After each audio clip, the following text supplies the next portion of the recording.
Bom dia, pessoal. Mais uma revisão. Essa semana, uma revisão especial. Então, uma revisão 100% focada na prova integrada. E conversei com o Chacon, então sabemos exatamente o que vai cair na prova. Não exatamente, mas sabemos qual vai ser o conteúdo mais abordado. Então, eu foquei a aula 100% nisso. Então, espero que vocês assistam, entendam. Qualquer dúvida, podem me falar que eu tô aqui para responder todas as dúvidas que vocês tenham. Eu fiz os slides pelo notebook LM e abordei tudo que eu achava necessário para vocês conseguirem fazer uma boa prova, tá bom? Então, vamos começar. Vamos começar, né, reforçando o que é um contrato. Como definimos um contrato? Vamos lembrar da revisão e do modo em que a gente definiu nas primeiras monitorias? Então, o contrato é um negócio jurídico bilateral que ele representa um acordo de vontades para o quê? Para criar, modificar, transferir ou extinguir direitos. Então, o contrato ele faz um negócio que acorda um impacto sobre alguma coisa, seja modificar, seja criar, seja transferir ou extinguir direitos. Então, essa estrutura, ela não pode desmoronar. E o que existe para essa estrutura não desmoronar? Os requisitos de validade, os quais a gente também já viu. Quais são esses requisitos? O agente precisa ser capaz, o objeto ele precisa ser lícito, possível ou determinável, dado ou determinável. Então, ele precisa ser o agente com capacidade civil, o objeto desse contrato ele precisa ser lícito, ou seja, ele precisa ser legal ele precisa ser possível e determinado ou determinável, ou seja, que seja possível de determinar em gênero, quantidade, e não pode ser um contrato sobre nada. Então, isso é o que a gente quer dizer. E aí, e a forma, ela não pode ser prescrita ou não defesa em lei. Então, o contrato ele precisa ter o respaldo jurídico. Então, entender essa arquitetura dos contratos, como coloca no título do slide, é compreender que existe uma viga que sustenta todo esse interesse das partes e a fundamentação em lei. E é isso que a gente vai abordar nessa monitoria. Então, vamos começar lembrando um pouco sobre. Dá para ler o slide, Dada? Sobre a transição histórica. Para que eu vou lembrar da transição histórica? Lembra que na Roma a gente tinha o estipulacho, que no estipulacho a gente tinha aquele rigor rígido em que uma das partes decidia, o governo decidia, e aquilo que era estipulado era seguido à risca. Não existia as partes concordando em fazer algo. Não era bilateral, certo? Era unilateral, meio com um contrato de adesão. Com o tempo, foi se criando essa autonomia de vontade. Então, o que é essa autonomia de vontade que criou-se no Código Napoleônico? Esse refinamento desse negócio jurídico. Então, hoje nós vivemos um consensualismo, onde ambas as partes precisam concordar em firmar aquele contrato. Então, o pacto do contrato, ele nasce pelo mero acordo de vontades. Então, a forma ela precisa ser livre e solene ou não solene também, dependendo do contrato. E existem exceções, certo, para a segurança de certos direitos. Então, a evolução, ela impacta nessa interpretação. Então, a gente sai do formalismo estrito, ou seja, a gente sai de tudo, vai para a análise da intenção das partes. Então, a intenção real das partes conta. E o juiz, ele busca as formas das partes efetivamente desejarem e não apenas fazerem o que está friamente no papel. Então, o contrato hoje em dia ele é analisado com real intenção das partes e não somente para o que está cru e nu naquele papel escrito. E aqui a gente tem uma ponte dentro do slide, onde vemos que existe a teoria geral, onde nós temos os pilares da autonomia de vontade. Quando vamos para o campo de batalha, que é a analogia que estava fazendo ali no slide, nós temos o contrato em espécie. Então, cada tipo de contrato que, sem a bússola ética, sem os princípios e os valores dos contratos, não temos um contrato em espécie válido. E esse julgamento é a prática. Então, o que realmente acontece juntando os princípios e os contratos em espécie, ou seja, suas regras específicas, nós temos a prática. A prática o quê? Que precisa observar todas as regras dos princípios e depois observar todas as regras que estão estipuladas no contrato em espécie. Tá bom? Então, dessa forma, nós temos a autonomia de vontade. E nisso a gente opera naquele binômio da liberdade. O que é o binômio da liberdade? Que a gente pode falar é a liberdade de contratar e a liberdade contratual. Então, aqui ele fez meio que um joguinho de palavras que se as partes decidirem pactuar, que é a liberdade de contratar, então eu posso decidir se eu quero contratar. Então, se as partes decidirem contratar, elas precisam decidir o que vai estar naquele contrato. Então, se a liberdade de contratar existe, é necessário definir o que vai estar naquele contrato. Então, as partes concordam em fazer um contrato. Agora, a liberdade contratual diz o que vai estar naquele contrato. Então, o que vai ser escrito juntamente ambas as partes para fazer aquele contrato ser um contrato válido. Então, ambas as partes fazem a definição do conteúdo das cláusulas, ok? Mas temos uma coisa relevante que é um princípio, que é o do dirigismo contratual. Que é esse dirigismo contratual? Nós vemos que o Estado, na matéria contratos, ele tem uma intervenção mínima. O que eu quero dizer? Que os particulares, eles podem decidir entre eles o que eles quiserem. Entretanto, o Estado tem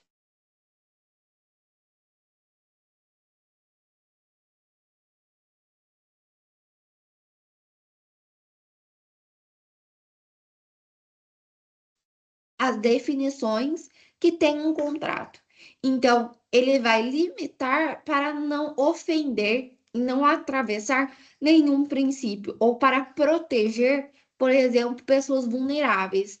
No direito, a gente chama essas pessoas de hipossuficientes. Ou seja, essas pessoas elas precisam de uma proteção maior. Então, aqui a gente tem dois exemplos. Na CLT, o trabalhador ele é hipossuficiente, ou seja, ele precisa de um cuidado maior. Então, o dirigismo contratual, ele limita o contrato de trabalho. Agora, no Código de Defesa do Consumidor, o CDC, ele veda abusos na relação de consumo. Então, ele protege o hipossuficiente, que é o consumidor, com relação à empresa. Então, nota que existe uma proteção do Estado a partir desse dirigismo contratual para não ofender nenhum direito. E esses direitos, eles precisam ser protegidos por essa intervenção mínima que o Estado faz, ok? Agora, já partindo para o próximo princípio, vamos ver o pacto sunt servanda. E a regra que a gente viu é que o contrato faz lei entre as partes. Então, é isso, pacta sunt servanda. O contrato ele faz lei entre as partes e é irreversível. Então, cada parte que faz seu contrato, esse contrato ele vai fazer a lei entre ambas as partes de como agir. Mas o sistema, ele prevê uma válvula de escape. Então, por mais que o pacto sunt servanda seja um princípio, seja uma regra estabelecida na teoria contratual, Nós temos mesmo assim o Estado, ele prevê essa válvula para que os abusos de direito não sejam cometidos. E o que é essa válvula de escape? Nós temos a chamada teoria da imprevisão. O que é a teoria da previsão? Ela está nos artigos 478 a 480 do Código Civil. Essa válvula de escape, ela permite a resolução ou revisão por onerosidade excessiva decorrente de eventos supervenientes ou extraordinários. O que eu quero dizer com isso? Que se acontecer alguma coisa depois do contrato firmado, esse contrato ele pode já não ter mais aquela validade. Então, vou dar um exemplo básico. Caso fortuito. Caso fortuito, existe uma, uma coisa imprevisível que faz com que o contrato ele já não tenha mais sentido para alguma das partes ou para ambas as partes. Então, por mais que ele tenha que cumprir com essa parte, houve um caso fortuito. Ele não consegue cumprir com essa parte. Então, é um fato superveniente, é um fato extraordinário. Como é um fato superveniente extraordinário, aqui nós temos a chamada teoria da imprevisão. Então, por isso, a gente evita que, se a gente fizesse o contrato valer para alguém que sofreu um caso fortuito, a gente teria uma onerosidade excessiva. A onerosidade excessiva seria por quê?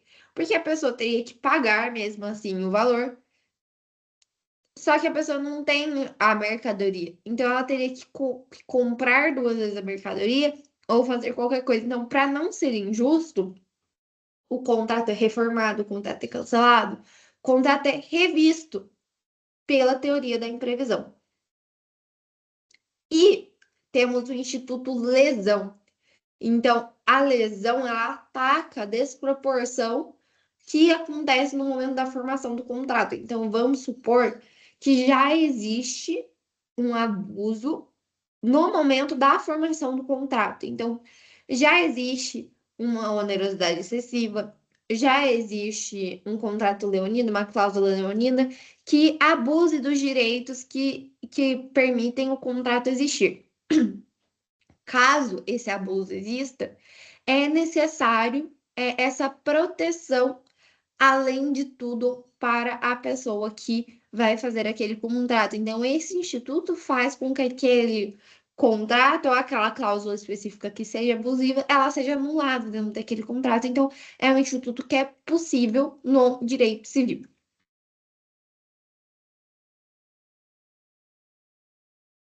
Agora, nós vamos falar sobre as condutas éticas. Quando falamos das condutas éticas, nós falamos de um dos princípios mais importantes do contrato, que é o quê? A boa-fé objetiva. Então, a boa-fé objetiva é aquele princípio norteador de todas as relações contratuais. Ele é um padrão ético de conduta. Então, o que é esse padrão ético de conduta? A lealdade e a transparência. Essa lealdade e transparência desempenham três funções, que é as funções que estão no slide. As três funções são normatizadora, então ela é um guia para a interpretação dos contratos e das normas. Ela é criadora de deveres anexos, então quais deveres as pessoas têm durante os contratos? Eles têm os deveres de informação, de assistência, de sigilo e de cooperação. Controle de abusos é a última, e esse controle, essa função de controle, é o freio ativo contra as condutas desleais. Essas condutas é quando existe algum abuso. Então, esse abuso pelas condutas desleais precisa ter um freio. Então, o princípio da boa-fé objetiva, ele, dentro dele, possui condutas que são relevantes. E quais são essas condutas? Normatizadora para guiar e interpretar os contratos, criadora de deveres anexos, então, quando firma um contrato, precisa ter direito à informação, assistência, sigilo, cooperação, e a função de controle, então, controle para frear qualquer conduta desleal.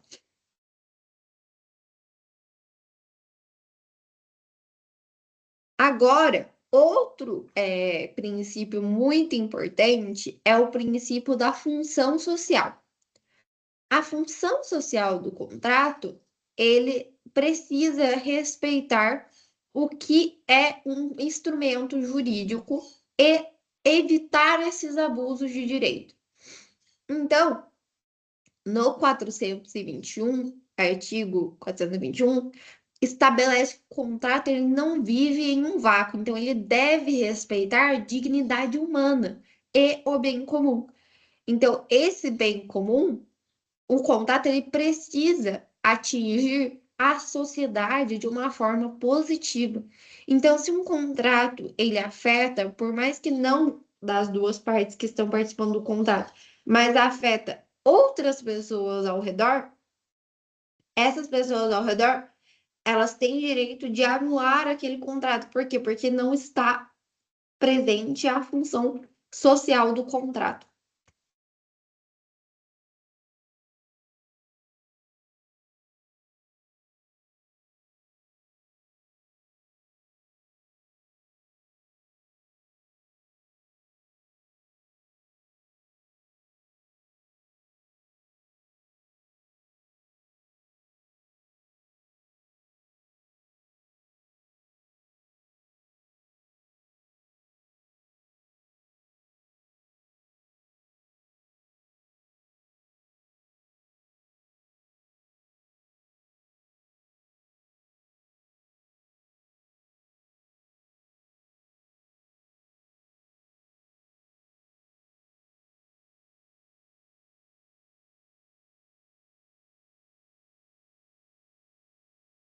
Desculpa, pessoal, tô muito gripada. Então, tipo assim, tá vendo?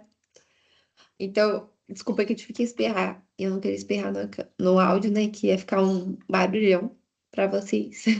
Mas voltei, tô bem. Então, embora, mesmo que temos a função social, e embora o princípio também da relatividade existe, então, os efeitos que são aqueles efeitos restritos entre as partes, a função do social do contrato ele ainda permite que aquele contrato seja anulado ou modificado, caso ele impacte alguma das partes de uma forma tão importante que agrida essa função social e esse ecossistema social que o contrato é válido. Então, essa parte também é importante, que por mais que não atinja a sociedade, mas sim um círculo de pessoas, ou mesmo que seja só uma das partes, esse contrato ele pode ser considerado nulo de pleno direito. E essas exceções para estipulação em favor de terceiros, elas provam que o contrato ele pode sim irradiar benefícios e malefícios para os terceiros que não fazem parte dessa relação contratual, ok? Então, vamos só revisar um pouco essa relação contratual em geral. Então, o ciclo de vida, ele se inicia nas tratativas preliminares. Essas tratativas preliminares, nós vemos o consensualismo. Depois, nós temos a proposta, que é a policitação, que nós vimos. E existe o aceite do oblato. Nos contratos entre ausentes, o Brasil ele adotou a teoria da recepção.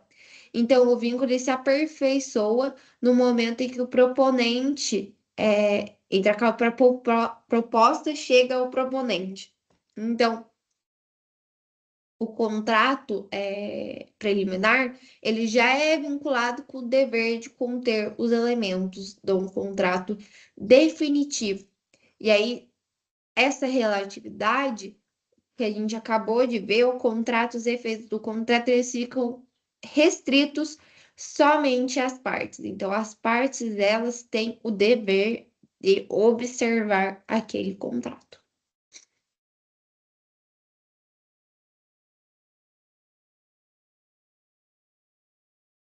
Agora, nós analisamos um pouco os princípios em geral. Então, quando nós passamos a visão Nos princípios em geral, nós temos algumas perguntas que são importantes de entender quando estamos em um contrato. Então, o princípio, por exemplo, da autonomia. As partes, elas realmente tinham a liberdade, de negociar ou houve uma imposição de uma parte só? Então, quando vocês estiverem fazendo a prova, e caso houver alguma questão de princípio, vocês vão olhar aquela questão da prova e vão fazer essas perguntas. Então, para o princípio da autonomia contratual, né? As partes, elas tinham direito e liberdade real de negociar ou alguma parte impôs unilateralmente? Sim, então tá tudo certo. Passa pelo princípio da obrigatoriedade. Ocorreu algum evento imprevisível que torna a execução impossível?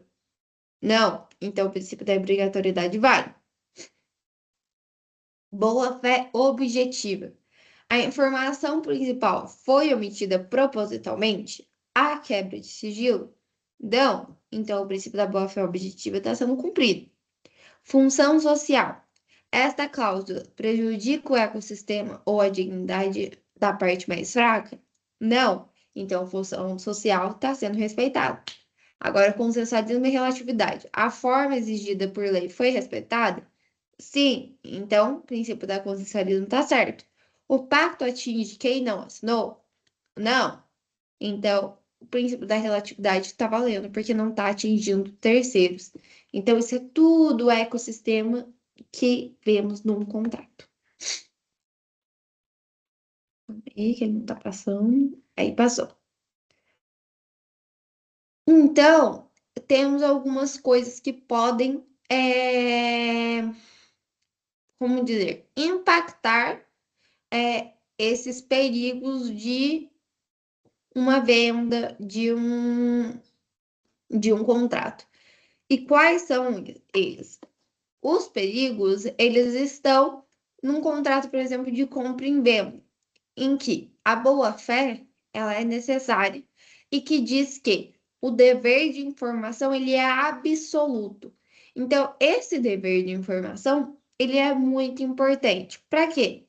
Para evitar os defeitos ocultos daquele bem. E aí, se aqueles defeitos ocultos são escondidos pelo vendedor, ele não está agindo com boa-fé objetiva, e para evitar a evicção. Então, por exemplo, se eu vendo um bem que já não é meu, eu estou fazendo de má fé e fazendo aquele bem possivelmente ser evicto. Então, o terceiro, ele perde aquele bem por, é, por perda judicial, certo?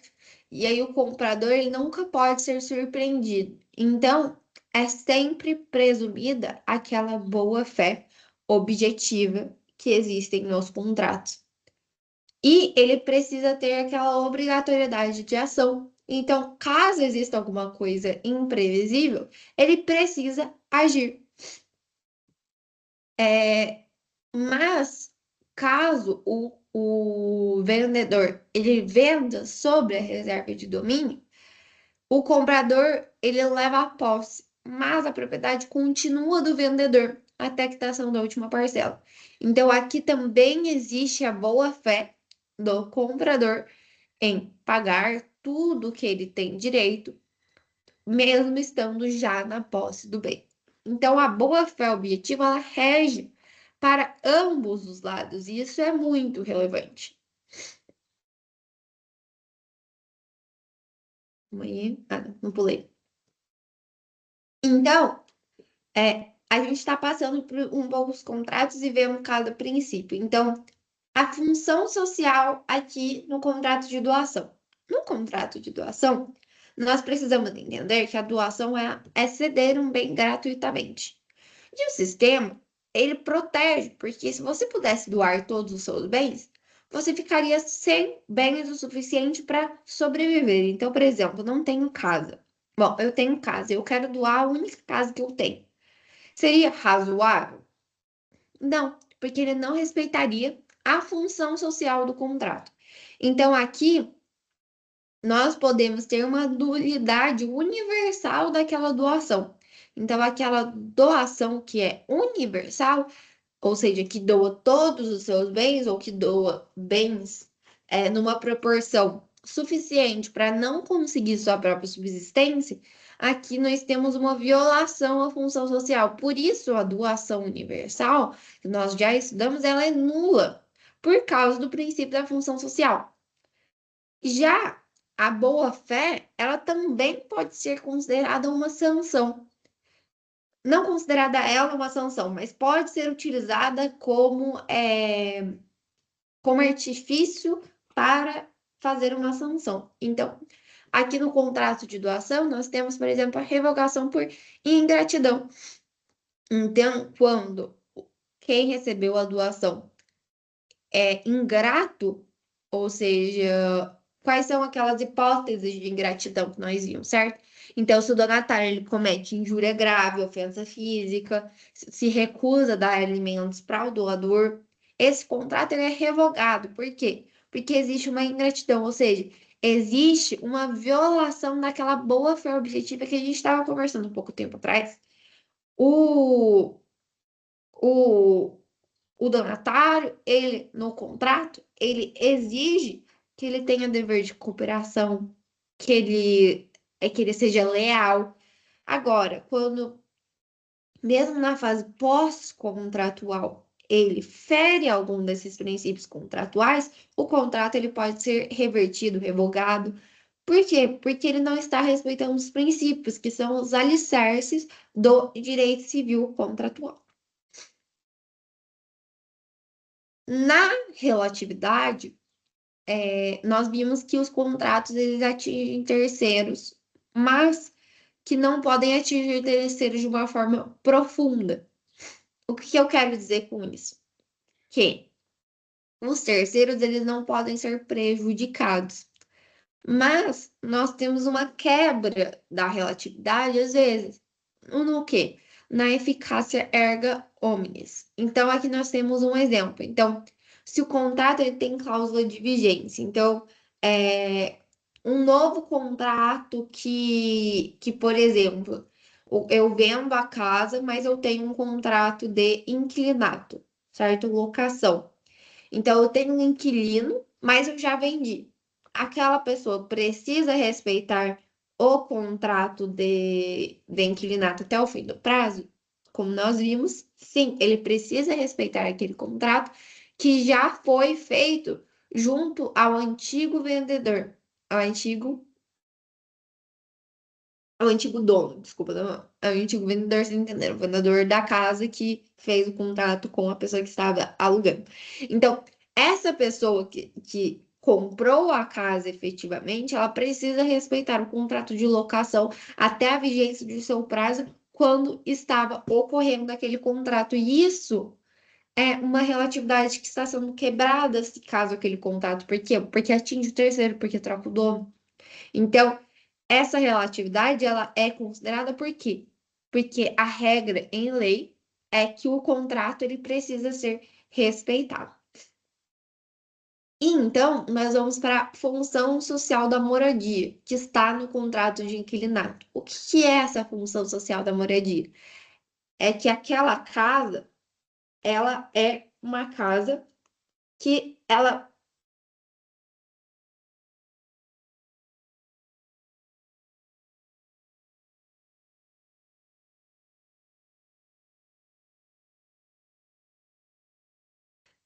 uma pessoa sem moradia, ela tem dignidade humana? Não tem, porque morar na rua não é ter dignidade humana. Então, essa pessoa ela precisa de dignidade humana. Essa dignidade humana, nós temos, por exemplo, despejo sumário, que é quando o contrato de locação ele não tem registro, o adquirente ele precisa conceder pelo menos um prazo de 90 dias para aquela pessoa sair daquele imóvel. Então, mesmo se eu comprar o imóvel amanhã, tem um inquilino alugando e o contrato não tem prazo, eu preciso pelo menos dar 90 dias para aquela pessoa sair. E o inquilino ele tem direito às retenções de todas as benfeitorias necessárias. que sejam totalmente indenizadas e ou retenção delas. Então, existe um equilíbrio econômico que faz com que a função social seja respeitada, que faz com que essa dignidade seja respeitada.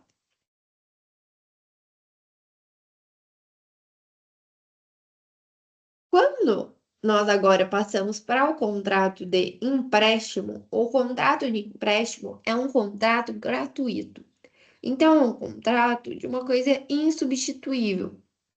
O comodato ele só existe graças à confiança entre as partes, ou seja, o instituto em person. E, mais uma vez, nós temos o princípio da boa-fé vigorando. Então, a lealdade aqui nesse contrato ela é máxima. Por quê? Porque é um contrato gratuito. E em uma emergência, se ele priorizar salvar os seus bens próprios, ou seja, a pessoa que emprestou a coisa, certo? Ela precisa priorizar os bens do comodante. Por quê? Porque é uma questão de boa fé priorizar uma coisa que foi cedida a você gratuitamente, é, e você priorizar as suas coisas que já eram suas, entendeu? Porque existe a boa fé, então a lealdade àquela pessoa que emprestou algo a você. Então, esse é o sentido. Então, aqui nós estamos também entendendo um pouco aquelas regras que a gente tinha estudado antes, como elas se aplicam nos contratos efetivamente, nos contratos em espécie, e essa era a ideia da aula.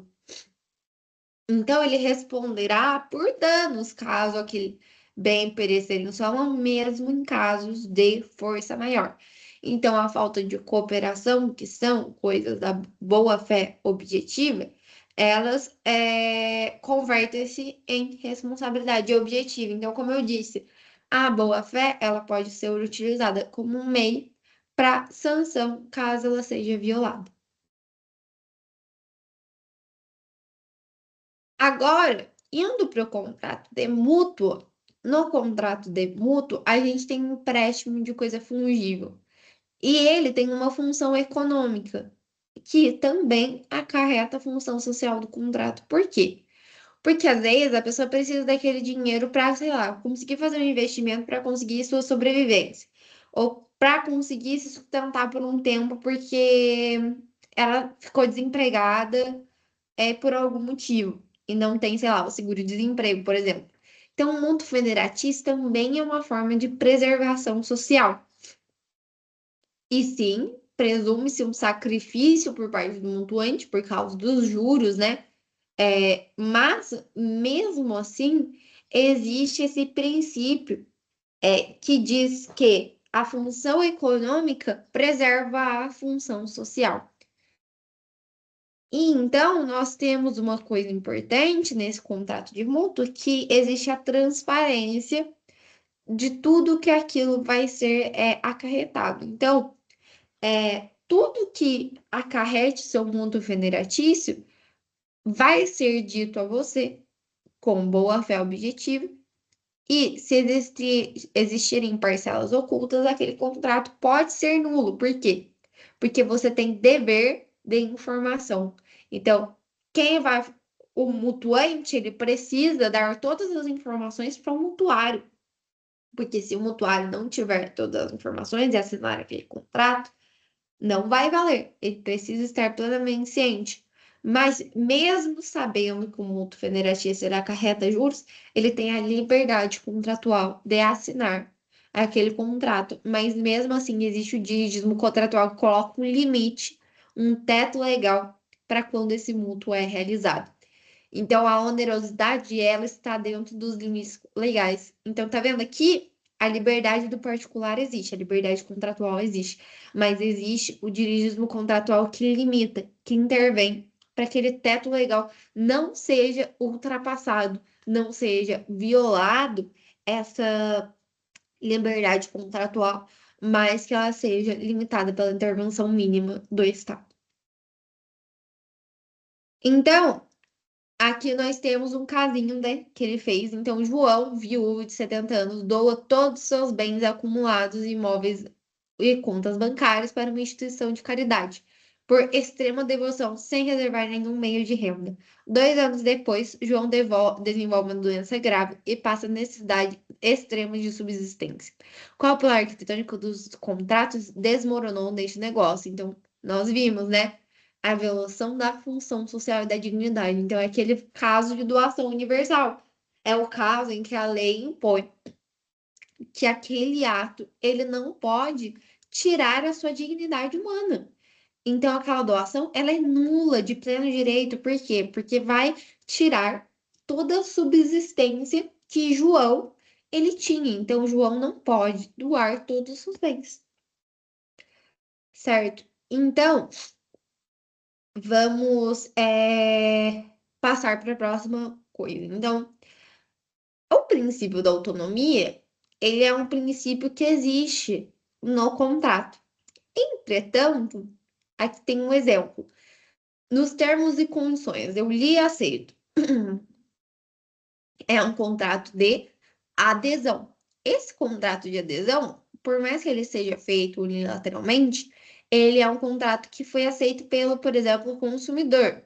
O consumidor ele está em estado de vulnerabilidade. Então, essa vulnerabilidade, ela é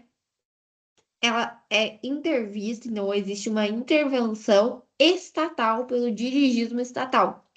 E pode, por exemplo, anular essa aceitação dos termos de condição caso exista alguma coisa abusiva. Então, uma desvantagem exagerada, o Estado ele pode atuar declarando nulidade daquela cláusula, também seguindo os princípios da boa-fé objetiva. Então, se não segue boa-fé objetiva, anula.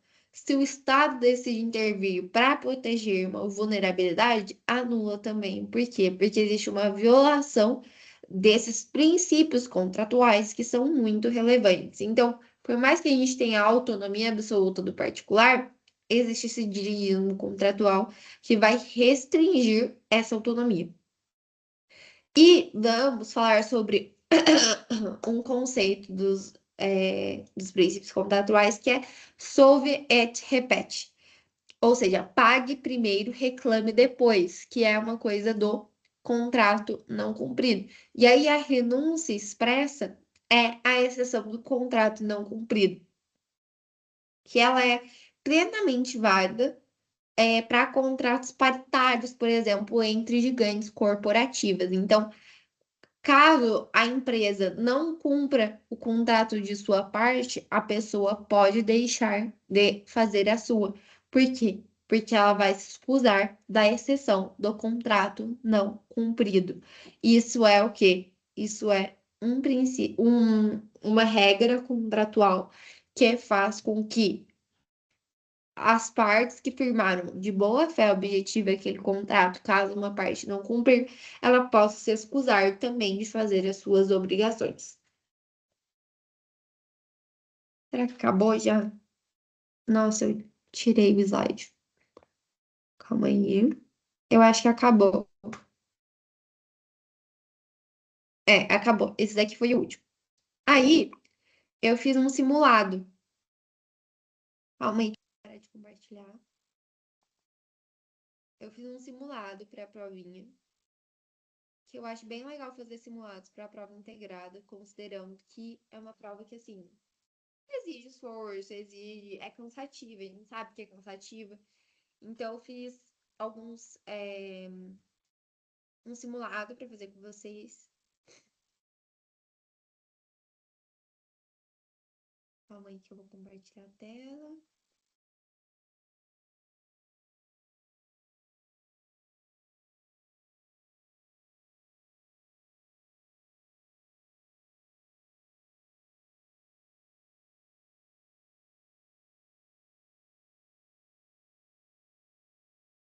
Acho que compartilhando.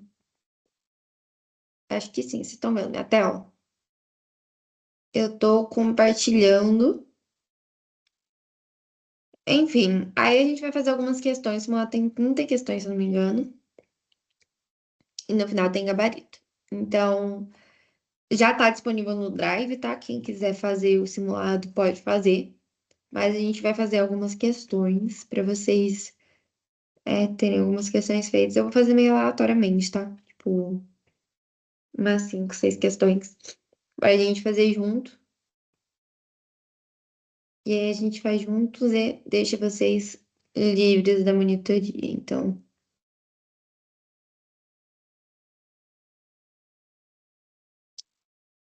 ai.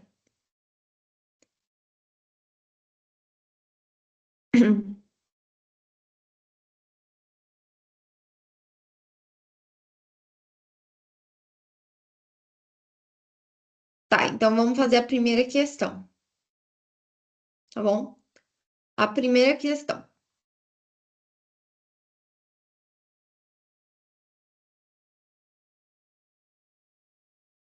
A concessionária Vroom Veículos, situada em Curitiba, vendeu um automóvel seminovo a um cliente, omitindo deliberadamente o fato de que o motor havia sofrido um superaquecimento grave e passando por um reparo paliativo apenas para ocultar ruídos anormais.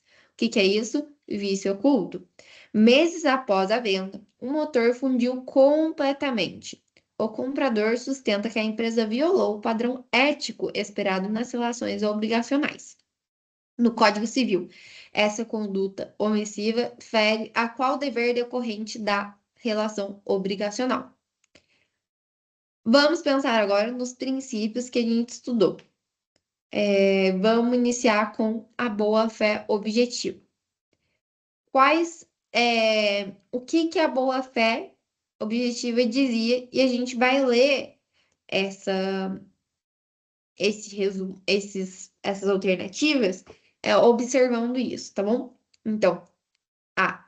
Dever de execução imediata do objeto principal da tradição. B. Dever de observância do princípio da relatividade estrita aos contratos. C. Dever de cumprimento do sinalagma genético contratual. D. Deveres anexos de informação, lealdade e transparência. E. Dever de manutenção da autonomia da vontade em caráter absoluto. A resposta correta, considerando o princípio da boa-fé objetiva, é a letra D. Então, especificamente, esses deveres de anexos de informação, lealdade e transparência foram violados aqui neste caso, e eles precisam ser cumpridos. Então, como eles não foram cumpridos, é, essa obrigação de agir com ética e com relação àquele objeto principal, que já tinha um defeito, que era um defeito oculto, porque eles mascararam, segundo o enunciado, esse dever de informação, ele foi violado. E essa conduta omissiva, ele fere esse dever de informação, lealdade e transparência, tá bom? Agora, questão 2. A empresa Export Grain SA celebrou um contrato para entrega futura de soja com preço fixado em dólar, devido a uma guerra civil imprevista em um país vizinho e a inflação galopante que desestabilizou o mercado de fretes. O custo de transporte tornou a prestação excessivamente onerosa para a vendedora, gerando extrema vantagem para o comprador. Diante desse desequilíbrio gerado por fatores extraordinários, qual solução jurídica o ordenamento oferece para restabelecer o princípio, restabelecer o equilíbrio ou extinguir o vínculo? Então, aqui nós temos um fato de caso superveniente e percebemos que ocasionou que aquele contrato seja impossível de ser cumprido. Então, vamos ler as alternativas e vocês vão prestar atenção o que pode ser decorrente daquilo, tá bom? A aplicação de nulidade por vício de consentimento na origem. B. Invocação da teoria da responsabilidade civil pré-contratual.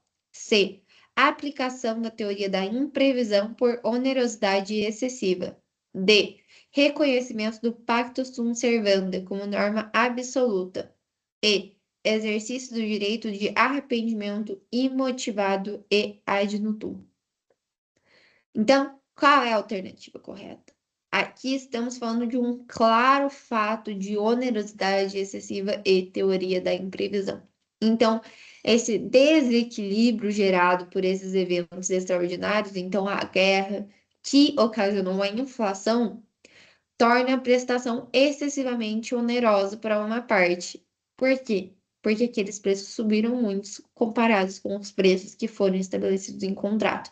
Dessa forma, é aplicada a teoria da imprevisão para revisão ou resolução do contrato. Então, essa teoria da imprevisão, ela rege sobre esse contrato e é importante que ela seja respeitada quando se trata de fatos extraordinários. Então, esses fatos extraordinários, eles ocasionam que esse desequilíbrio ele gere com que aquele contrato ele pode ser revisto ou rescindido caso a outra parte já não tenha mais interesse, porque ele também não pode ser generoso somente para uma parte. Então, a empresa não pode, por mera liberalidade, simplesmente aumentar os preços daquele contrato e a outra parte precisa aceitar. Não. O contrato ele precisa ser mútuo para ambas as partes e que essas partes respeitem aquele contrato estabelecido. Se não é possível de ser respeitado, ele pode ser anulado, certo?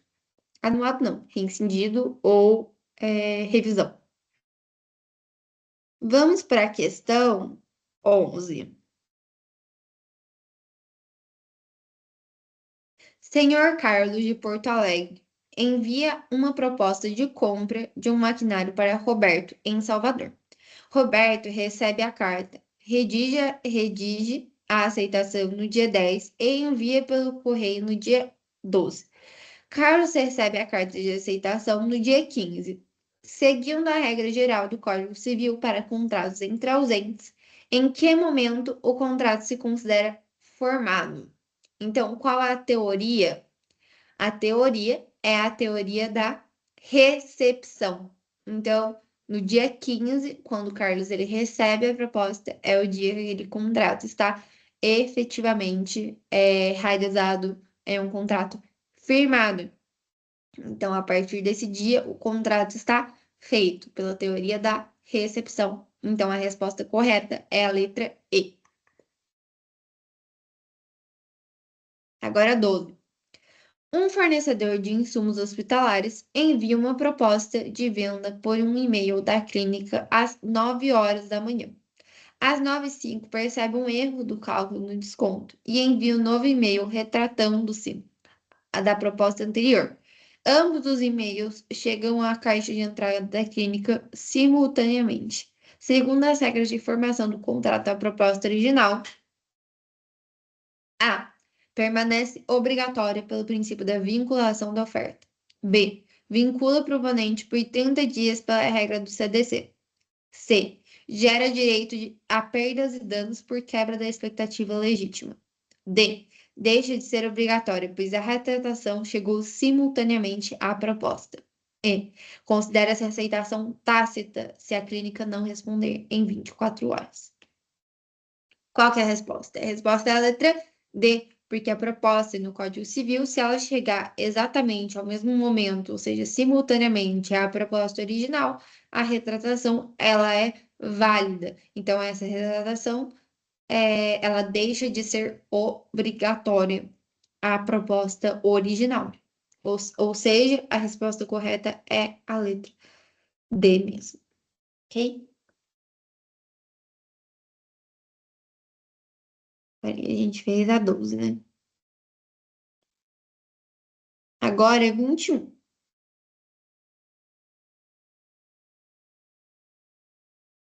A empresa Agrovale adquiriu a fazenda Santa Maria, em Mato Grosso, tendo um preço sido estipulado com base na extensão exata da área. Então, aqui a gente tem uma venda de mensura. Ao realizar o georreferenciamento para registro, constatou-se que a área é 7% menor do que declarado na escritura de compra e venda. Diante da falta de correspondência, a compradora pode apenas aceitar a diferença por variação até 10% consideradas irrelevantes, exigir o complemento da área ou, se possível, abatimento do preço ou rescisão. C. Deitar a nulidade total por objeto juridicamente possível incerto.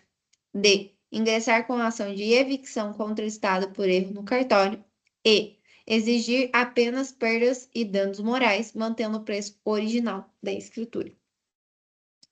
Na venda de mensura, a área, se for 5% menor ou maior, ela pode ser desconsiderada. Entretanto, nesse problema, a área é 7% menor, que faz com que a pessoa, na venda de mensura, ela pode exigir o complemento, abatimento proporcional ou rescisão contratual. Dessa forma, nós temos a letra B sendo a alternativa correta.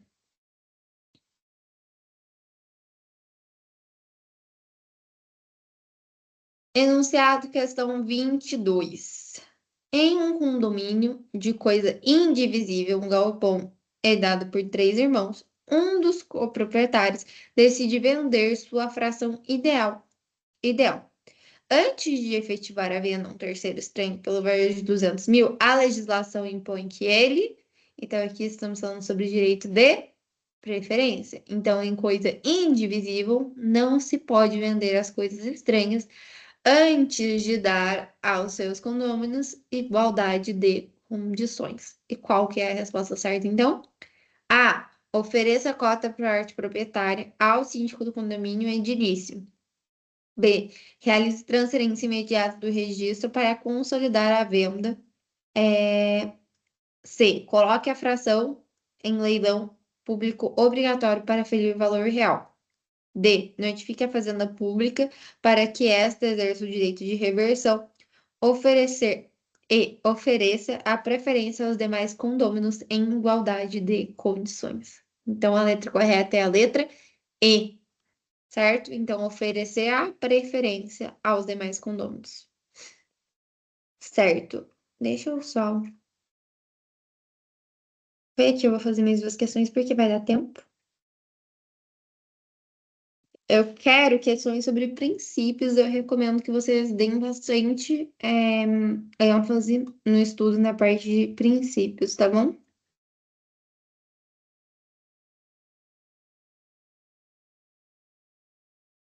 A parte de princípios ela é bem importante.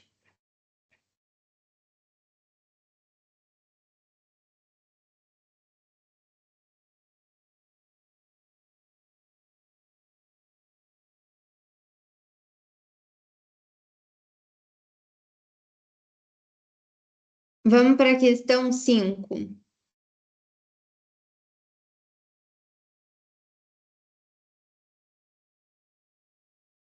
Tá aqui. Um contrato de mútuo entre dois particulares previa que, em caso de atraso superior a 48 horas, o devedor perderia todos os imóveis de sua residência, inclusive itens essenciais como geladeiras e camas em favor do credor. Judicialmente, essa cláusula pode ser declarada nula com base no preceito estruturalmente do Código Civil? Então vamos pensar. Ele tem uma casa e o contrato, ele previa que em caso de atraso superior a 48 horas, ele poderia retirar todos os móveis de sua residência. Então, itens essenciais poderiam ser retirados. Então, cama, geladeira, tudo o que for essencial numa casa poderia ser retirado. Até o chuveiro poderia ser retirado. Ela pode ser considerada nula por qual princípio do Código Civil? Então, A. Princípio do consensualismo, estrita da formação. B. Função social do contrato e proteção à dignidade humana. C. Princípio da relatividade subjetiva das obrigações. D. Princípio da interpretação restritiva de negócios gratuitos. E. liberdade de contratar baseado no direito do consuetudinário. Nunca vi essa palavra na minha vida. Enfim, qual é a alternativa correta? A alternativa correta é a letra B. Tirar móveis essenciais fere diretamente a função social do contrato. Dessa forma, a resposta correta é a letra B, porque a função social do contrato ela protege essa dignidade humana e essa dignidade humana, ela, se não protegida, está ferindo a função social do contrato. Então, relevante essa questão, ela não pode ferir abusos. Então, o que acontece se essa cláusula fosse válida? Ela seria abusiva. Por quê? Porque ela tiraria todos os bens essenciais para a vida de uma pessoa. Isso não pode acontecer em um contrato, mesmo que exista um acordo entre as partes desse contrato. Mesmo assim, ele deve ser respeitado, tá bom? Então, isso é muito importante.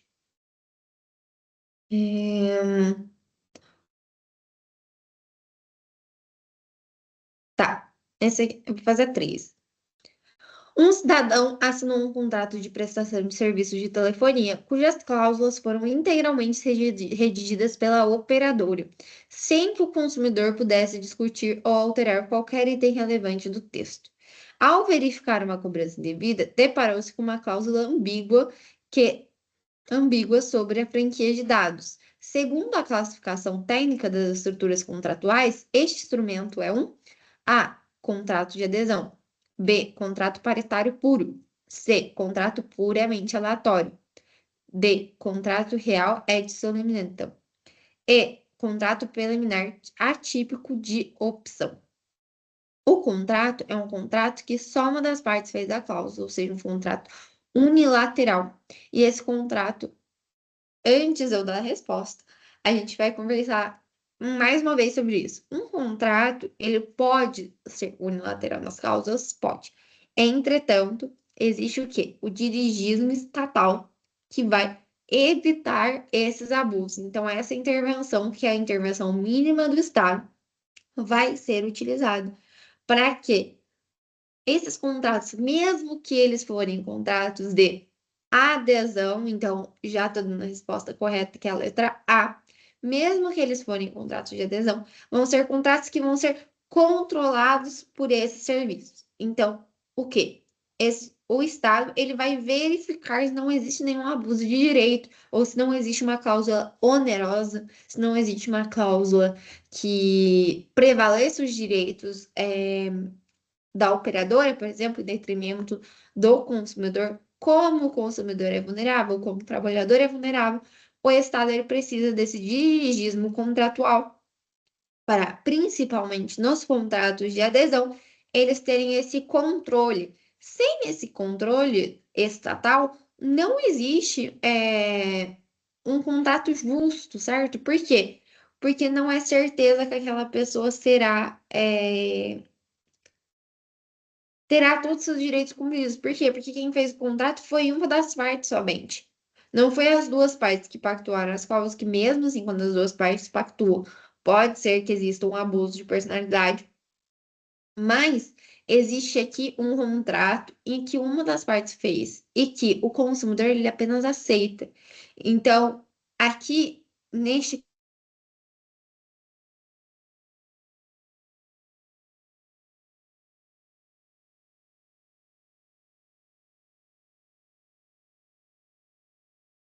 ou que essa cláusula precisa ser reformada. E quem pode fazer isso? O judiciário, o Estado.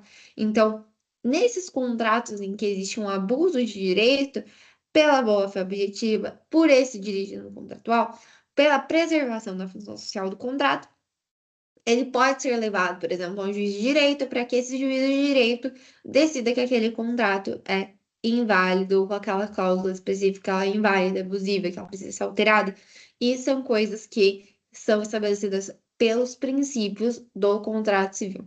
Então, sempre quando vocês vão olhar uma coisa na prova, vocês vão ver esse contrato tem autonomia, esse contrato foi regido pelos princípios da boa-fé objetiva, esse contrato, ele seguiu a liberdade de contratar, ou seja, aquela pessoa queria firmar aquele contrato, e ainda mais a liberdade contratual, ou seja, o conteúdo daquele contrato foi pactuado por ambas as partes. Se não foi pactuado por ambas as partes, existe alguma parte daquele contrato que tenha um abuso de direito? Outra coisa, é importante vocês notarem que se existe um abuso, se existe uma omissão naquele contrato, algum princípio não está sendo garantido, não está sendo firmado. Então, é importante vocês saberem disso e vocês prestarem muita atenção nesses princípios. Então, revisem os slides, revisem a matéria, revisem os resumos que estão à disposição de vocês, já estão no Drive e é muito importante vocês prestarem atenção em tudo isso, tá bom? Então, queria agradecer muita atenção de todos vocês. Qualquer coisa, vocês podem me mandar mensagem, não tem problema. Vocês sabem que eu tô sempre à disposição. Qualquer momento que vocês precisarem me mandar mensagem, eu respondo vocês, tá tudo certo. É, Queria somente avisá-los que semana que vem já começam as revisões das provas. Então, todo mundo que estiver aí assistindo monitoria já começa as revisões para as provas. Por quê? Porque já começa as provas na outra semana. Então, tá meio corrida, a gente sabe disso. Semana, revisão da prova integrada, semana que vem já começa as revisões da prova. Mas é importante que vocês estudem bastante, prestem atenção nas provas. Qualquer dúvida, vocês podem conversar com qualquer um dos monitores, podem conversar comigo. Também tem a Bia, que dá aula de Direito Civil de manhã.